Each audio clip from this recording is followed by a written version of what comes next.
Hello guys, അസ്സലാമലൈക്കും. Welcome back to my channel. അപ്പോൾ ഇന്നത്തെ വീഡിയോ എന്ന് പറയുന്നത് ഞാൻ എങ്ങനെയാണ് വീഡിയോസൊക്കെ എഡിറ്റ് ചെയ്യുന്നത് എന്നുള്ളത് കാണിച്ചു തരാൻ വേണ്ടിയിട്ടുള്ളതാണ്. അപ്പോൾ വീഡിയോ എന്തായാലും സ്കിപ്പ് ചെയ്ത് കാണാം. നിങ്ങൾക്ക് എന്തെങ്കിലും ഡൗട്ട് ഉണ്ടെങ്കിൽ താഴെ കമൻറ്റ് ചെയ്യാം. സോ നമുക്ക് നേരെ വീഡിയോയിലോട്ട് പോകും. ഞാൻ അധികം യൂസ് ചെയ്യുന്നത് VN ആപ്പാണ് എഡിറ്റ് ചെയ്യാൻ വേണ്ടിയിട്ട്. അപ്പോൾ VN ആപ്പ് ഓപ്പൺ ചെയ്യുന്നുണ്ട്. VN ആപ്പ് ഓപ്പൺ ചെയ്ത് കഴിഞ്ഞാൽ അതിലൊരു പ്ലസ് ബട്ടൺ കാണും, അത് ക്ലിക്ക് ചെയ്യുക. അതിലേക്ക് നമുക്ക് വേണ്ട വീഡിയോസ് ക്ലിപ്സൊക്കെ അതിലേക്ക് ആഡ് ചെയ്ത് കൊടുക്കാം. അപ്പോൾ ഞാനിവിടെ ആഡ് ചെയ്തിട്ടുണ്ട്. എന്നിട്ട് പിന്നെ നമുക്ക് നമ്മളെ ആവശ്യത്തിന് അനുസരിച്ച് അതിനെ നമുക്ക് എഡിറ്റ് ചെയ്യാൻ പറ്റും. ഇനി നമ്മളെ ആവശ്യത്തിനനുസരിച്ച് നമുക്ക് എങ്ങനെ വേണമെങ്കിലും എഡിറ്റ് ചെയ്യാൻ പറ്റും. നമുക്ക് ഒരുപാട് ലെങ്തി പോർഷൻ വേണ്ടാന്നുണ്ടെങ്കിൽ അത് സ്പ്ലിറ്റ് ചെയ്തിട്ട് ആവശ്യമുള്ള പോർഷൻസ് മാത്രം നമുക്ക് എടുക്കാൻ പറ്റും. അതേപോലെ നമുക്കതിൻ്റെ പൊസിഷനൊക്കെ ചേഞ്ച് ചെയ്യാൻ പറ്റും. ഫസ്റ്റ് വേണ്ട ക്ലിപ്പ് ഫസ്റ്റ് വെക്കാം, അതിനുശേഷം വേണ്ടത് അങ്ങനെ നമുക്ക് അറേഞ്ച് ചെയ്യാൻ പറ്റും. മ്യൂസിക്കിൻ്റെ ഒരു ഓപ്ഷൻ ഉണ്ട്, അത് ക്ലിക്ക് ചെയ്യാം. അപ്പോൾ നമുക്ക് നമ്മൾ ഗാലറിയിൽ സോങ് നമ്മൾ സ്ക്രീൻ റെക്കോർഡ് ചെയ്ത് വെച്ചിട്ടുണ്ടെങ്കിൽ അത് ഡയറക്റ്റ് ഇതിലേക്ക് നമുക്ക് ചെയ്യാൻ പറ്റും.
പിന്നെ ഇതിൽ സ്പീഡ് എന്ന് പറഞ്ഞിട്ടുള്ള ഒരു ഓപ്ഷൻ ഉണ്ട്, അത് വെച്ചിട്ട് നിങ്ങൾക്ക് അതിൻ്റെ സ്പീഡിനെ നമുക്ക് ചേഞ്ച് ചെയ്യാൻ പറ്റും.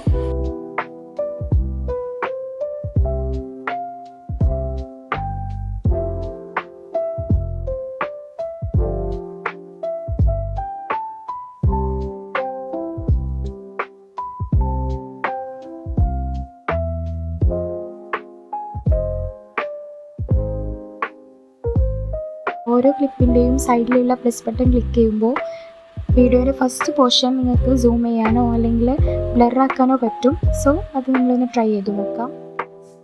ഇനി ഇതിലേക്ക് എന്തെങ്കിലും ടൈപ്പ് ചെയ്യാനുണ്ടെങ്കിൽ ഇതിൽ ടൈപ്പ് ചെയ്യുന്ന ഒരു ഓപ്ഷൻ ഉണ്ട്, അത് ക്ലിക്ക് ചെയ്യുക. എന്താണ് ടൈപ്പ് ചെയ്യേണ്ടത് ടൈപ്പ് ചെയ്യുക. നിങ്ങൾ പേജിൻ്റെ നെയിമോ ഇതൊക്കെ നിങ്ങൾക്ക് ടൈപ്പ് ചെയ്യാൻ പറ്റും. ഞാൻ കൂടുതൽ പറയണ്ടെന്ന് തോന്നുന്നു. വീഡിയോ കാണുമ്പോൾ നിങ്ങൾക്ക് ക്ലിയർ ആയിട്ട് മനസ്സിലാവുന്നുണ്ടാവും. എന്തെങ്കിലും ഉണ്ടെങ്കിൽ ഡൗട്ട് ഉണ്ടെങ്കിൽ കമൻറ്റ് ചെയ്ത് ചോദിക്കാം.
ഇതിൻ്റെ ഫൈനൽ എഡിറ്റ് ചെയ്ത വീഡിയോ ഞാൻ ഷോർട്സിൽ അപ്ലോഡ് ചെയ്യുന്നുണ്ട്.